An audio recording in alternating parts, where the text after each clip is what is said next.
tous, je suis très heureux de vous retrouver pour une séance de petits conseils en orthographe. Donc celle-ci, je ne fais pas de jeu de mots, non je ne le fais pas le jeu de mots, je voulais l'appeler le grand remplacement, je ne le fais pas. Donc l'idée consiste à remplacer.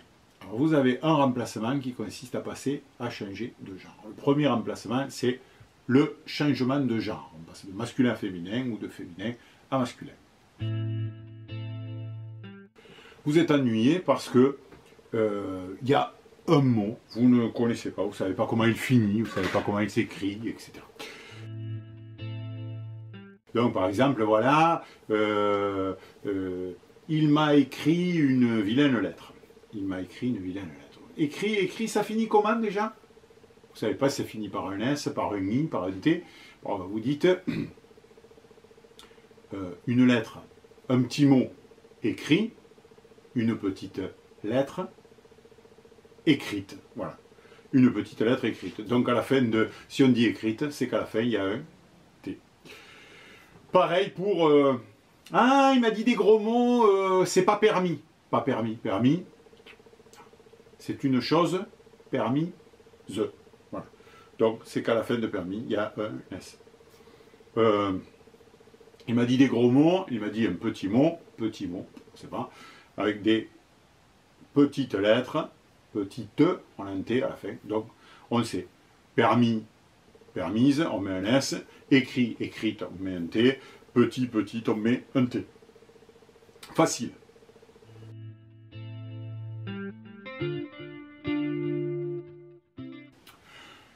Deuxième type de remplacement, on ne sait pas si on a affaire au verbe avoir ou au verbe être. J'en ai vu plein, alors moi c'est une faute qui me surprend, mais elle existe. Par exemple, oh là là, il est grossier. Il est grossier, je ne sais pas si je l'écris AI, ou si je l'écris AIT, ou si je l'écris EST. Ben, c'est pas compliqué. Vous changez non plus de genre féminin masculin, ça ne marche pas, vous changez de temps. Hein. Il est grossier, hier il était grossier. Était, c'est le verbe être. Hein. Ou demain il sera grossier, c'est le verbe être. Voilà.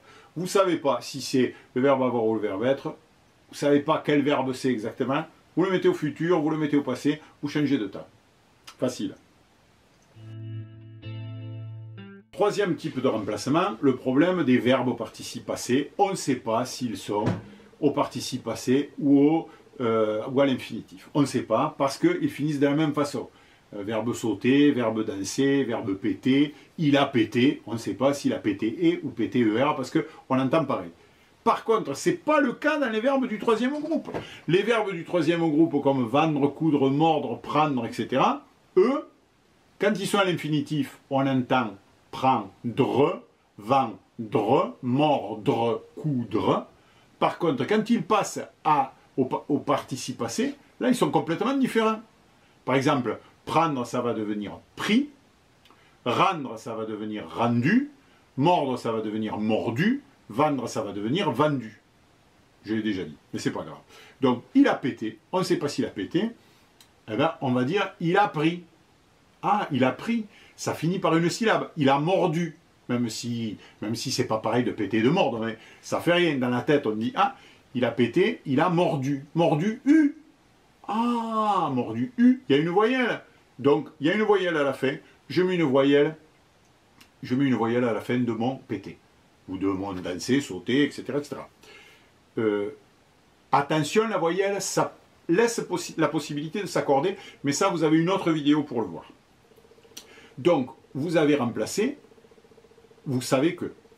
Par contre, ah là là là là, il est ballonné, il est mordu.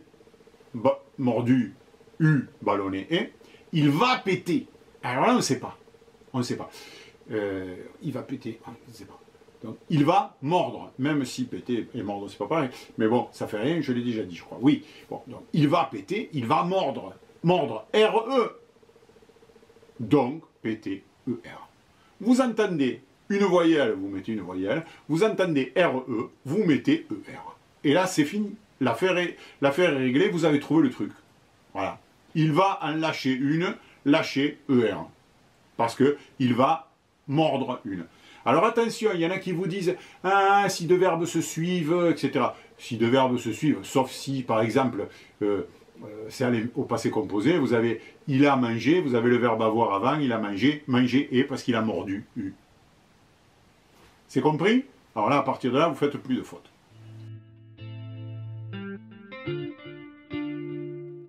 Et maintenant, le dernier des remplacements. Alors le dernier des remplacements, c'est finalement celui qui est le plus futé. Vous allez voir, vous ne savez pas écrire un mot, vous ne savez pas écrire perspicace. Il est perspicace. Comment on écrit perspicace?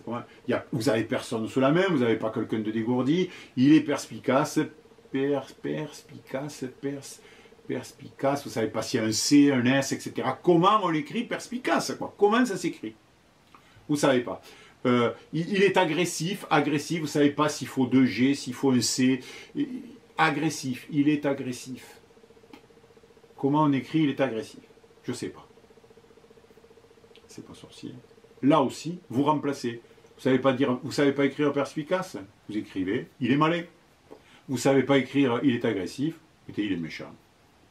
Et le tour est joué. Allez. Je vous remercie pour cette vidéo, j'espère qu'elle vous a aidé, j'espère que vous n'allez plus faire de fautes, en tout cas celle-là. Et donc à bientôt pour d'autres conseils sur tout un tas de trucs.